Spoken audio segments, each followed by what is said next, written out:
bienvenue chez Cryptologique, je suis ZachPix et nous sommes aujourd'hui le vendredi 2 août 2024. Comme tous les vendredis, nous faisons une analyse de marché à Kishimoku sur le Bitcoin et sur l'Ethereum. Nous regarderons aussi ce qui nous a été demandé dans le chat du live Twitch de mardi, notamment le RSS3 USDT pour un des spectateurs de ce live. Tous les mardis soirs, donc aux environs de 20h45, j'anime le live Twitch sur la chaîne Cryptologique et je vous invite à venir puisque nous faisons un point de marché avec ZS et ça vous permet d'avoir une analyse le mardi et un suivi de cette analyse le vendredi.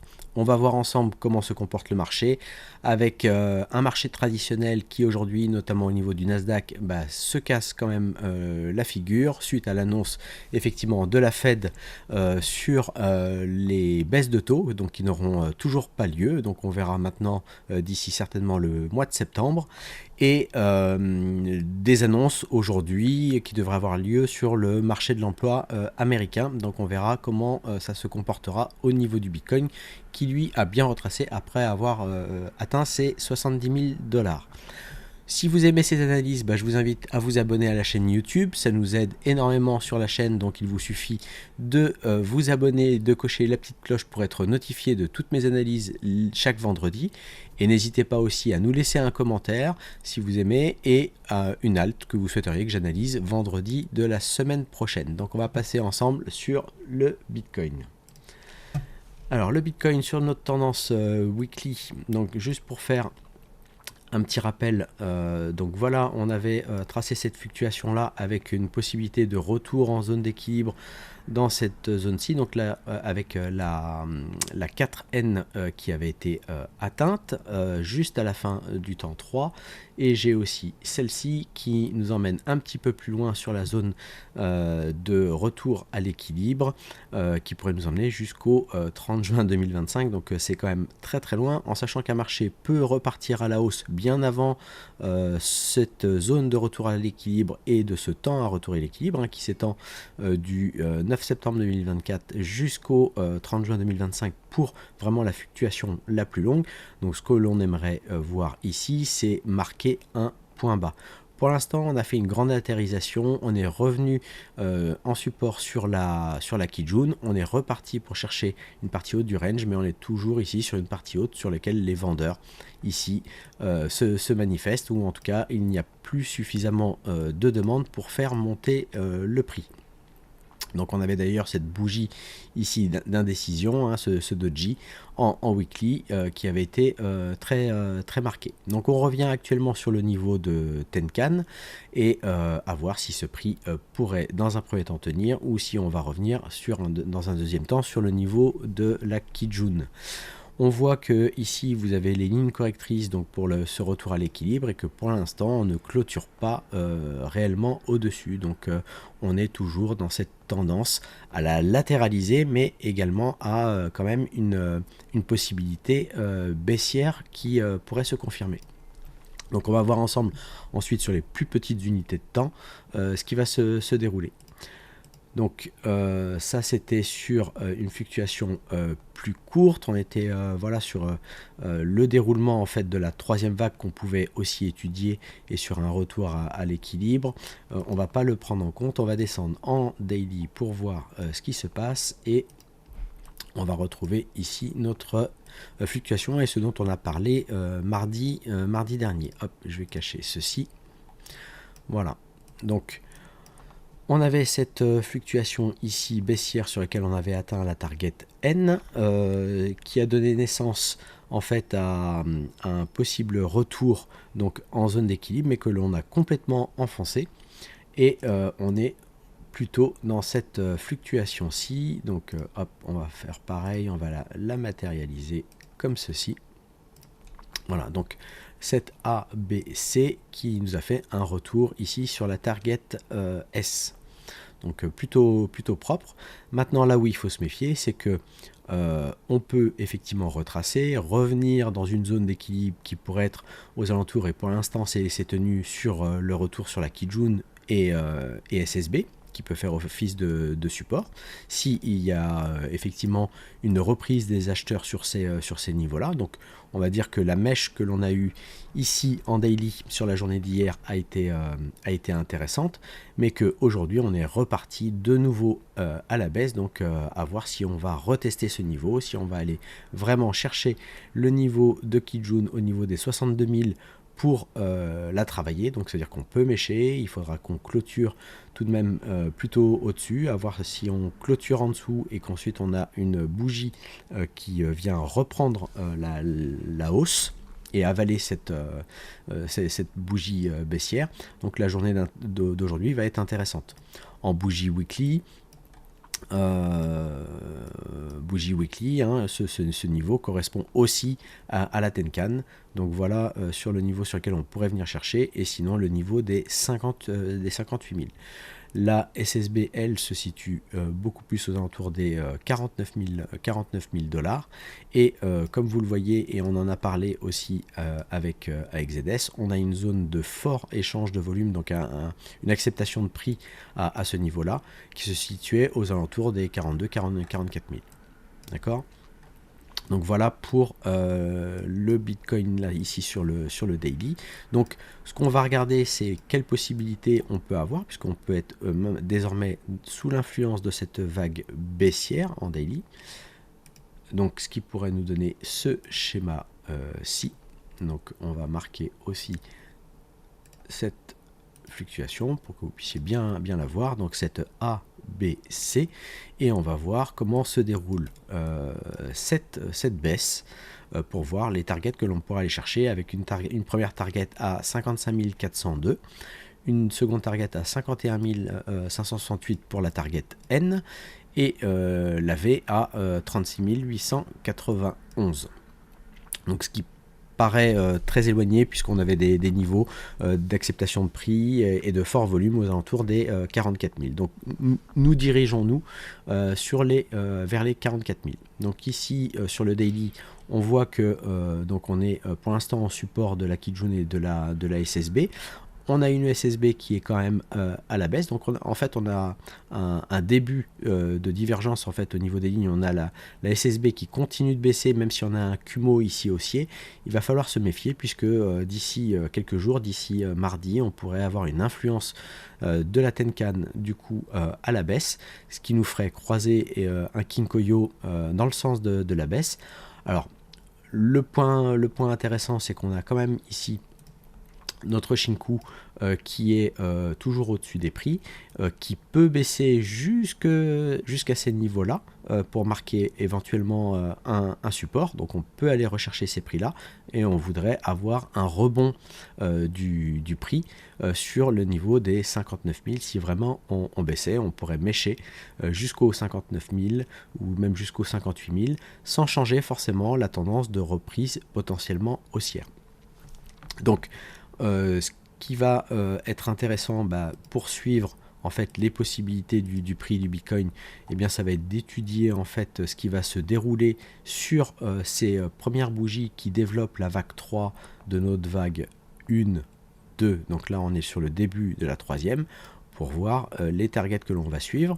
Et non seulement ça, on va le faire en 4 heures, mais ce qui va être intéressant, c'est ensuite d'observer donc le déroulement, les targets, ce que l'on atteint, les éventuels, donc si jamais on baisse et qu'on fait des mouvements comme ceci, et bien de voir ce qui se passe. Et quand on arrive sur les niveaux de target, c'est de voir la réaction du prix sur ces niveaux-là. Est-ce que ici on ralentit pour reprendre une hausse? Est-ce qu'au contraire on continue et on va chercher un niveau en dessous pour reprendre une hausse, en sachant qu'une hausse peut être un simple retracement qui peut engendrer éventuellement une continuation de la baisse. C'est pour ça qu'on étudie à chaque fois chaque vague. On étudie la vague ici 3, la vague de correction, pour voir si on revient dans une zone d'équilibre qui confirme éventuellement une force de la baisse et qui lui fait ralentir le prix, pour repartir à la baisse. Donc ça, c'est vraiment la manière d'analyser avec Ishimoku, sur laquelle on joue sur les différentes unités de temps pour trouver la temporalité, pour analyser le déroulement des vagues. Et donc, bah, si on descend sur le 4 heures, on va regarder ce qui s'y passe actuellement. On va peut-être juste ici remettre parfaitement nos points. Voilà. Et ici, on va remettre ce point-là ici. Ok. Qu'est-ce que j'avais tracé ici? Ah oui, on avait tracé donc cette fluctuation ici ABC qui nous avait donné une target NT avant le temps. Donc on voit qu'on pouvait avoir un développement qui pouvait aller chercher des zones de prix plus hautes. Ça, on en avait discuté mardi. Or, le marché s'est complètement éloigné des lignes de force. On le voit parfaitement ici pour plutôt engendrer la baisse. Donc sur la baisse, si on l'observe, ce qui est important, c'est de voir ce déroulement ici. Donc là, A, B, C. Alors, hop, je vais recaler parfaitement mon point. On va voir, on était normalement corrélé. Alors on n'était pas corrélé en 4 heures, on était corrélé certainement en daily, c'est ce qu'on avait vu je crois avec ZS. Ici, voilà, on était corrélé en 8. Donc on avait passé la target S et donc on pouvait se diriger jusqu'à la target Y. En tout cas, ici on a fait une OV2. Donc on est potentiellement ici dans un schéma de potentiel ralentissement. Donc ce qui va être important, c'est de voir si on ralentit ici pour construire une latéralisation qui peut faire repartir à la hausse ou au contraire confirmer la baisse. On peut aussi très bien, puisqu'on a quand même enfoncé ici ce précédent creux. Après, ce que j'aime voir pour confirmer la baisse, c'est que ce précédent creux que l'on casse, qu'on le casse avec une bougie pleine. Pour l'instant, on arrive ici, on prend les liquidités et le marché était reparti. On va venir retester. Donc, est-ce qu'on va retravailler ce niveau-là, donc le niveau des 64 250, qui va être intéressant à regarder sur des bougies daily et voir si en daily, on clôture en dessous. On voit ici qu'on a quand même une poussée en daily sur la Kijun qui va intervenir, à voir si cela va influencer le prix, puisqu'on arrive ici, on va commencer à effacer les bas. Donc ça va être intéressant à observer et on aura une poussée un petit peu plus importante à partir de la semaine prochaine, à partir du mardi 6 août, et ça va rentrer un peu en opposition avec la baisse de Tenkan, c'est-à-dire avec le cycle finalement de 9 bougies, et quand on va commencer à effacer ce plus haut ici. Donc on verra si le marché obéit plutôt à une influence de hausse ou à une influence de baisse. Donc si on retourne sur le 4 heures, donc bah, la seule chose que l'on puisse faire, c'est éventuellement voir comment s'est déroulé du coup pour voir si jamais cette fluctuation là est terminée. On peut très bien ici tracer notre ondulatoire, donc à partir du point le plus haut, celui-ci et celui-ci. On va regarder si c'était le point le plus haut, ici 66 836 et ici 66 849, donc c'est celui-là. Voilà, et on a fait une N, mais sans l'atteindre véritablement. Donc si on corrige, on peut venir corriger. Donc on voit qu'on est revenu sur ce niveau-là des 65 000. Donc ce qui est, voilà, et avant le temps. Donc à voir si on continue ici à descendre. C'est-à-dire que si jamais je trace en 4 heures, c'est la fluctuation que je vais pouvoir vraiment regarder en déroulement à la loupe. C'était ce niveau-là, ou celui-ci, 65 596, et celui-ci, 66 659, donc c'est celle-ci. Voilà, et donc là, on va regarder cet ondulatoire-là, qu'on peut venir observer, et voir si on suit les lignes de force, ou si au contraire, on s'en écarte, c'est-à-dire qu'on commence ici déjà à ralentir. Donc voilà, on a plusieurs niveaux ici. On peut revenir tester ce niveau daily que je vous ai donné au 63 456 qui va être assez intéressant à observer. Si vraiment ici on ralentit et qu'on est prêt à repartir à la hausse, ça voudrait dire qu'on pourrait avoir une fluctuation ici. Donc je vais essayer de vous la matérialiser. On va la tracer dans une autre couleur. Voilà, ce qu'on va voir, c'est est-ce qu'on peut être sous cette influence-là, cette influence de cette OV2 hein, qui marquerait ici quand même un ralentissement, une latéralisation un petit peu plus importante. Et là, je vais tracer mon ondulatoire comme ceci, A, B, C. Voilà, donc ça c'est si on revient et que à partir du vendredi 14h, donc à partir de 16h, 18h, à partir de 18h, ce serait un niveau qu'on ne devrait plus casser, hein, ce niveau ici des 62 302. Donc on peut pour l'instant venir enfoncer plus bas sans problème, hein. On peut venir aller chercher pourquoi pas les targets ici même à 61 000 ou même en dessous, mais on va attendre de voir si on marque un point C. Un point C ici qui peut se faire plus bas, et à partir de 18h, ce point C devrait être normalement validé.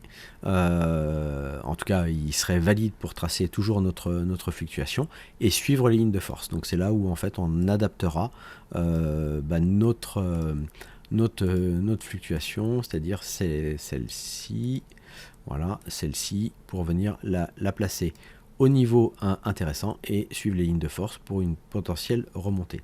On garde toujours cette idée que le mouvement peut soit monter, soit baisser, soit latéraliser. Donc on regarde à la fois les formes de fluctuation, le déroulement effectivement des fluctuations, et on n'oublie pas surtout le contexte, c'est-à-dire finalement ce que l'on a discuté, cette potentielle correction qui pourrait venir chercher des niveaux plus bas. Donc on est plutôt dans cette tendance-là et on voit bien que on est plutôt sur une tendance baissière, pas forcément très dynamique pour le moment. On a toujours sur le niveau weekly la Shinku qui est au-dessus des prix, on a toujours un Kinkoyo haussier, mais attention, d'ici quelques semaines, ça va être une autre paire de manches, puisqu'on pourrait avoir la Shinku qui rentrerait dans les prix et qui pourrait même passer sous les prix, et on pourrait avoir un croisement du Kinkoyo plutôt baissier. Donc une inversion du Kinkoyo voilà, serait sur une tendance weekly, une latéralisation beaucoup plus forte. Donc ce qui va être intéressant, ça va être de voir quel va être le niveau central, c'est-à-dire là où la Shinku par exemple pourrait rentrer, ou le croisement du Kinkoyo, et de voir finalement le prix qui aura été échangé ici de manière importante. Donc ça on peut le voir hein, déjà avec le VPVR. On a ici un niveau important au 67 000 qui a été très échangé, ensuite au 62 787, et puis sinon c'est ce que je vous disais, c'était là où on avait quand même le plus de volume, même si on y a passé moins de temps, et c'est là où c'est intéressant à regarder, c'est que finalement ce niveau ici, en moins de temps que là, en moitié moins de temps qu'ici, a échangé beaucoup plus de volume. Donc c'est pour ça qu'on disait qu'on avait une acceptation de la valeur aux alentours des 42 000, donc ce qui pourrait marquer un très bon support. On peut avoir des réjections sur des niveaux qui avaient laissé de l'imbalance. Il en reste encore un petit peu sur cette partie-là, et qu'on pourrait venir rechercher, où il n'y avait pas eu beaucoup d'échanges, et puis ensuite ici. Donc là on matérialise bien aussi les zones d'imbalance qui ont été laissées. Voilà, donc on observera tout ça. Donc vraiment sur le 4 heures, tracer ces ondulatoires là permet de suivre le déroulement, et voilà, et celle-ci aussi. Donc voilà. Donc ça, c'était le déroulement sur le Bitcoin. Donc pour l'instant, une tendance à la baisse, des niveaux à confirmer si jamais on devait être à la baisse, c'est-à-dire un niveau daily au 63 000, c'est celle-ci, hein, au 63 238, sur lesquels on va regarder la clôture daily. Alors ça peut être un niveau qui peut être travaillé sur plusieurs jours. Donc voilà, le niveau de Kijun et de SSB, donc aux alentours des 62 000 pour l'instant, des niveaux importants à tenir. Si on passe maintenant sur l'Ethereum, donc l'Ethereum, eh bien c'est pareil. Hop, je vais vous enlever peut-être ceci. Non, c'est bon. Donc on a tout ce qu'il faut. Donc on avait toujours des zones d'imbalance ici weekly qui étaient importantes et qu'on peut venir rechercher. Voilà, je vais les masquer. L'imbalance ici aussi, daily sur la partie haute. Ça, on va l'enlever. Et voilà, donc sur toute la totalité du mouvement, si on doit retracer et qu'on est toujours là aussi dans la correction, donc après avoir atteint la target ici de 2N, hop, ça je vais enlever, ça je vais enlever aussi, on pourrait revenir rechercher une zone d'équilibre aux alentours des 2500 $. Et pour l'instant, on est plutôt dans une latéralisation, on ne casse pas les niveaux, on a des niveaux qui tiennent plutôt bien. Donc on avait eu quand même ici un fort volume ici pour initier la baisse. On a eu aussi ici un fort volume qui nous a permis ici de remonter, donc c'était au mois de mai. Et puis on a initié la hausse, l'annonce des ETF avec le lancement des ETF qui a permis cette vague de reprise. Et finalement on est pour l'instant, semble-t-il, simplement dans un rebond correctif de cette vague de baisse. Donc on va pareil descendre sur le daily pour observer tout ça. On va enlever cet ondulatoire et on va regarder. Donc ça c'était pas ça. Ah, ça on a tracé, on va en enlever un peu. Voilà tout ce qui était passé. Donc ça c'était fini. Ici ça c'était dans un mouvement correctif plus large. Ok, donc c'était dans cette ABC aussi potentielle hein, qu'on est revenu chercher pour l'instant une target SM qui ici est travaillée voilà, et qui est importante. Donc ici on avait eu ce début de reprise de hausse mais qui n'a pas été suivi pour aller chercher les targets plus hautes, donc ça on va enlever.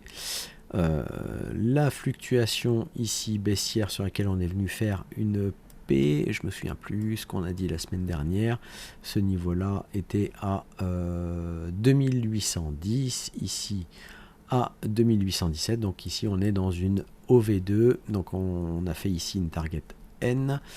Alors on a fait une target N,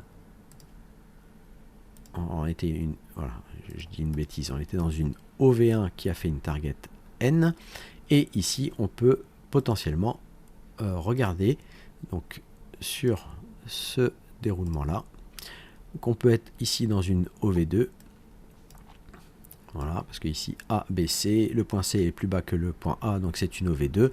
On était sur un nombre d'Ishimoku, puisqu'on n'était pas corrélé par le temps, mais on s'est recorrélé par les nombres d'Ishimoku.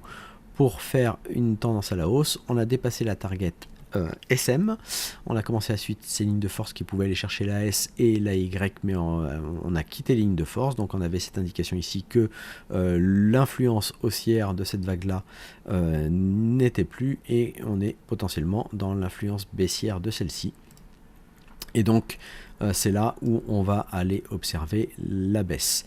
La baisse on peut l'observer de plusieurs manières. Hop, je vais enlever ceci, voilà. On a, vous le remarquez, en fait plusieurs points A possibles pour étudier cette vague. Alors ça je vais l'enlever et puis je vais vous montrer ici. Donc voilà, on va vouloir en fait observer ici les fluctuations possibles de baisse pour voir les targets que ça nous donne. Une P ici à 2900 et une N à 2719, donc on est plutôt ici pour aller chercher la P, donc ça ce serait intéressant si on veut continuer à travailler ce niveau là, échanger sur ces volumes là, ne pas casser le point bas de notre range sur le TH, et potentiellement reprendre une possibilité haussière. Si on va chercher ici la target N, ça veut dire qu'on confirme qu'on est toujours dans une influence de baisse.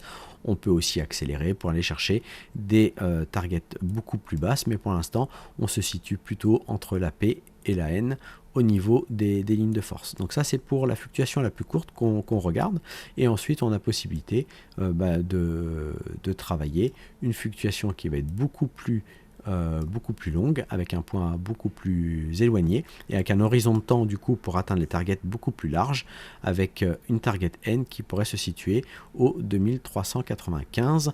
On est dans ce cône de force là, et pour aller chercher sinon les 2057.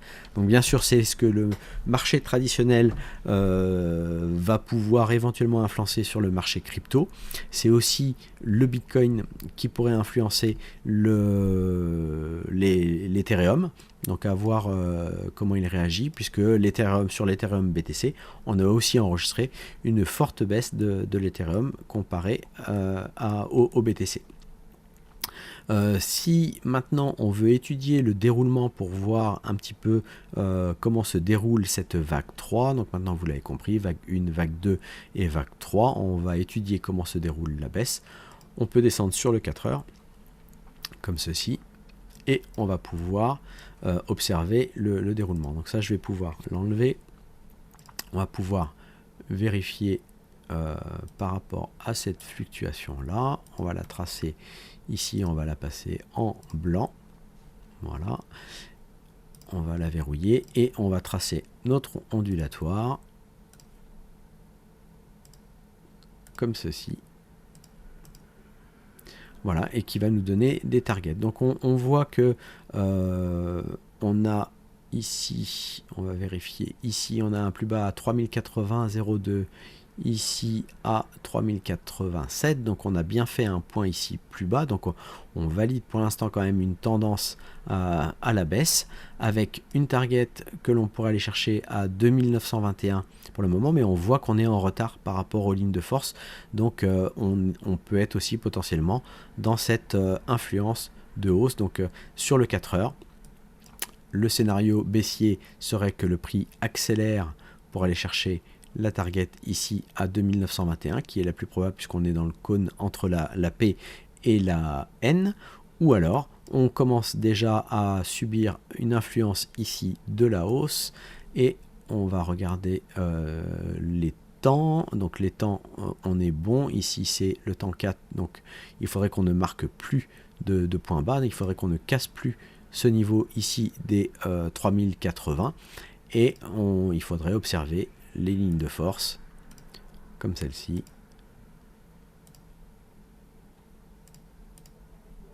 voilà.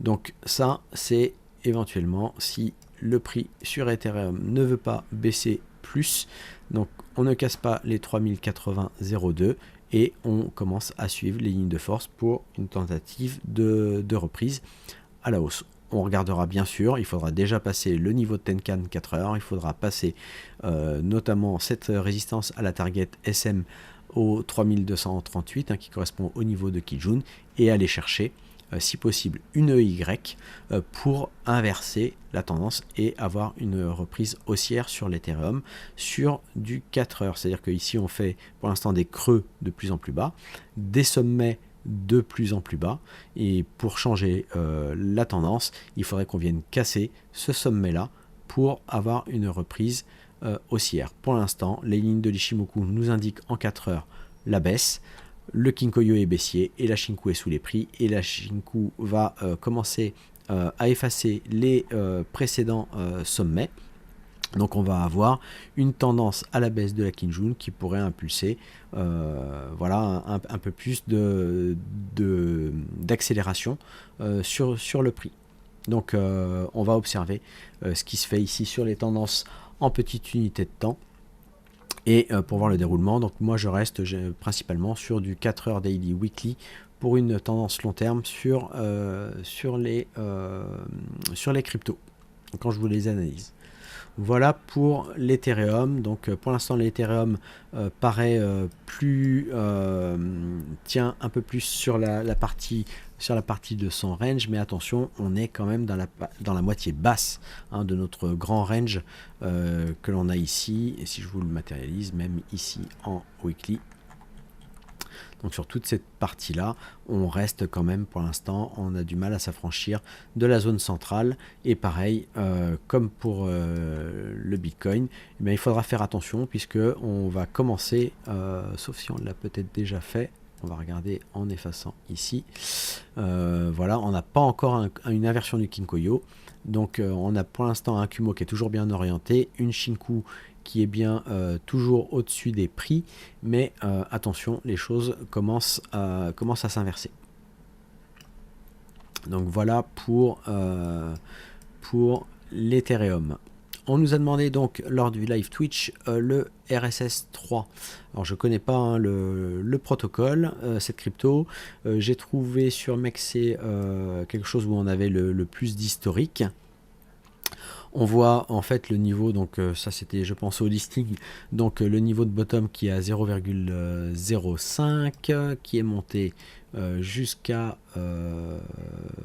1 dollar, et sur laquelle on a eu un fort retracement suite au listing et une très grosse phase d'accumulation qui nous a donné justement une zone d'échange la plus échangée qui se situe au 0,1052 environ.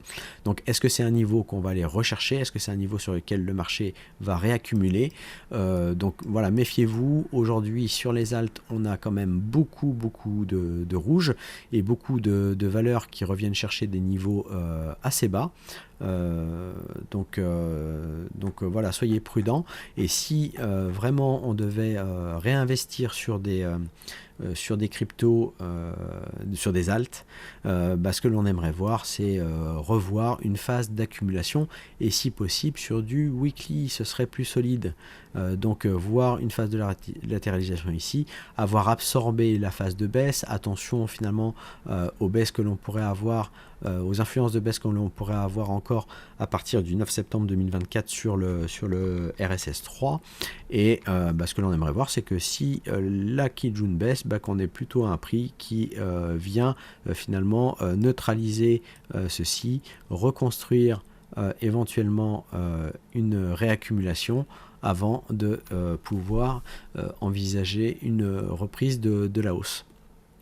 Là au niveau des temps, on a plusieurs temps possibles. Enfin on n'avait pas beaucoup de temps parce qu'en fait on a ici un point bas. Voilà, je vais vous le matérialiser ici. Ça c'était notre point le plus bas depuis toute la baisse. Donc si je regarde au niveau du temps sur lequel pourrait se terminer cette phase corrective, et si on devait avoir une reprise haussière, eh bien il faudrait que on marque un point C jusqu'à la semaine du 26 août 2024. C'est-à-dire que on continue de baisser, c'est pas un problème, mais à partir de cette date-là, on voudrait ne plus casser le point le plus bas et voir une reprise haussière sur ce coin. Si on continue à baisser, eh bien ça veut dire que on pourrait être encore dans une grande phase baissière ici. Il faudra voir ce que le prix vient faire là, éventuellement nous fasse une phase de latéralisation plus longue avant de repartir. Si on enfonce, et ce qui peut être le cas hein, sur pas mal d'altcoins, donc c'est pour ça que je dis vraiment il faut vraiment voir une structure sur du long terme, donc plutôt sur du weekly. Si vraiment on vient enfoncer la zone ici qui était la plus échangée et qu'on vient casser déjà ce premier bottom là et qu'on vient casser ce bottom ici, bien là voilà, il faudra vraiment attendre. Et ce qui peut être le cas aussi sur pas mal d'alt, il faudra attendre que le prix commence ici à marquer son nouveau point bas. Décidément je ne vais pas y arriver. Commence à marquer son nouveau point bas, et pareil une phase de latéralisation pour reprendre une tendance haussière. Donc là sur des altes comme ça, je n'investis pas, j'observe le déroulement de la baisse. Alors est-ce qu'on peut voir quelque chose au niveau du déroulement de cette baisse? On va descendre ici en daily, et ce qu'on peut voir, c'est que systématiquement on a eu des continuations baissières, c'est à dire que ici normalement on a fait ici une P. Alors je vais essayer de vous le matérialiser. Hop, donc ici on a fait ça, ici on a fait ça, donc on a fait plutôt une phase de latéralisation. On est revenu ici ici, ici. Le point bas, je pense qu'il est ici, tac, tac, tac, là. Ici, le point haut, 20,59, 20,014, 20,040. Donc là, ici, comme ça. Ici, voilà. Et là, comme ça. Donc, voilà à quoi ça ressemble. Voilà, donc on a eu systématiquement des continuations baissières avec des choses quand même assez dynamiques pour aller chercher des niveaux assez bas. Ce qui peut être intéressant, c'est de voir, alors on va essayer de voir les targets atteintes.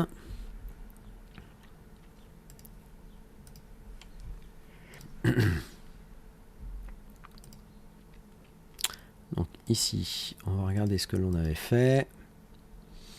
Donc là, ça s'est terminé ici. Est-ce qu'on a fait un point bas? Ici, le plus bas, on était à 15,63 et ici à 15,53. Donc on a remarqué ici un point plus bas. Donc on est dans une continuation baissière. Donc on avait bien fait ici une target V. Voilà, qui pouvait laisser penser qu'on irait rechercher des niveaux. Alors on n'a pas été chercher de nouveau les niveaux ici. Donc après, ce qu'on peut étudier, c'est justement ce qui s'est passé au niveau de la continuation. Donc on va regarder avec cet ondulatoire pour regarder ici au plus proche le niveau que l'on atteint.